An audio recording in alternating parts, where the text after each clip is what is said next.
আজ আমরা কথা বলবো জি5 বাংলার নতুন সিরিজ তারকাটা নিয়ে। এই সিরিজে মুখ্য চরিত্রে রয়েছেন বিক্রম চট্টোপাধ্যায়, প্রিয়াঙ্কা সরকার, সত্যম ভট্টাচার্য এবং আরও অনেকে। টিজার আর প্রচার দেখে আমার সত্যিই অনেক আশা ছিল। মনে হচ্ছিল বাংলা ভাষায় হয়তো একটা দুর্দান্ত রহস্য আর প্রতিশোধের গল্প দেখতে যাচ্ছি। কিন্তু সিরিজটা শেষ করার পরে বলতে বাধ্য হচ্ছি, আমার সেই প্রত্যাশার বড় একটা অংশ অপূর্ণই থেকে গেছে। গল্পের কেন্দ্রবিন্দুতে রয়েছে একজন প্রাক্তন পুলিশ কর্মকর্তা, যিনি এখন ব্যক্তিগত অনুসন্ধানের কাজ করেন। তার জীবনে এমন কিছু ঘটনা ঘটেছে যার কারণে তার স্মৃতিতে সমস্যা তৈরি হয়েছে। অনেক কিছুই তিনি ভুলে যান, আর সেই সঙ্গে তাকে তাড়া করে বেড়ায় অতীতের কিছু ভয়ঙ্কর স্মৃতি। নিজের ভাইয়ের মৃত্যুর রহস্য, প্রতিশোধের আগুন এবং অতীতের অন্ধকার সত্যের সন্ধান, এই সব কিছু মিলিয়েই এগোয় তারকাটা। এর বেশি বললে গল্পের মজা নষ্ট হয়ে যাবে। ভালো দিক প্রথমেই বলতে হয়, বিক্রম চট্টোপাধ্যায়কে এই সিরিজে দারুণ লাগছে। তার চেহারা, হাঁটা, মারামারির দৃশ্য এবং নিজের সঙ্গে নিজের কথা বলার অভ্যাস, সব মিলিয়ে চরিত্রটার মধ্যে একটা আলাদা আকর্ষণ রয়েছে। অনেক সময় তার সংলাপ শুনে মুখে হাসিও চলে আসে। বিশেষ করে সত্যম ভট্টাচার্যের সঙ্গে তার যে বন্ধুত্ব, সেই দৃশ্যগুলো বেশ উপভোগ্য।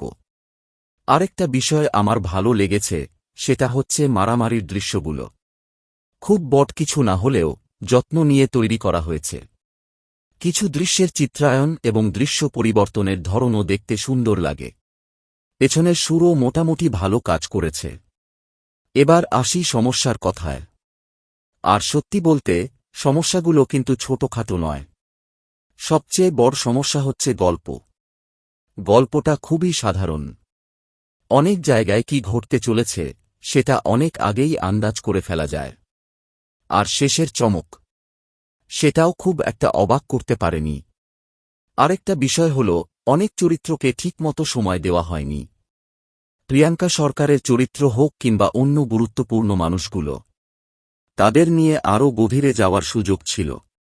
কিন্তু সেই সুযোগটা পুরোপুরি কাজে লাগানো হয়নি। সবচেয়ে বড় কথা, প্রতিশোধের গল্পে যে আবেগটা দরকার, সেটাই এখানে ঠিকমতো অনুভব করা যায় না। ভাইয়ের প্রতি ভালোবাসা, হারানোর কষ্ট কিংবা প্রতিশোধের আগুন, এসব কিছুই আরও শক্তিশালীভাবে দেখানো যেত। ফলে অনেক সময় মনে হয়েছে ঘটনাগুলো ঘটছে ঠিকই, কিন্তু সেগুলো মন ছুঁতে পারছে না।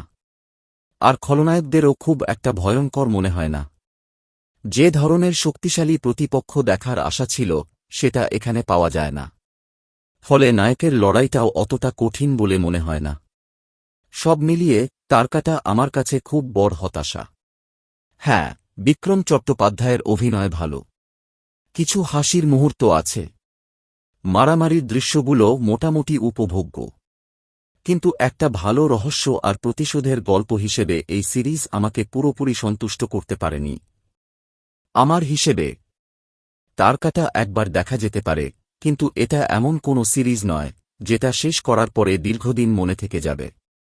তোমরা যদি ইতিমধ্যেই তারকাটা দেখে থাকো, তাহলে তোমাদের কেমন লেগেছে সেটা অবশ্যই মন্তব্যে জানিও। ভিডিওটা ভালো লাগলে একটা পছন্দ দিও, বন্ধুদের সঙ্গে ভাগ করে নিও। আর সিনেমার খোরাক চ্যানেলে নতুন হয়ে থাকলে অবশ্যই চ্যানেলটি অনুসরণ করে পাশে থেকো।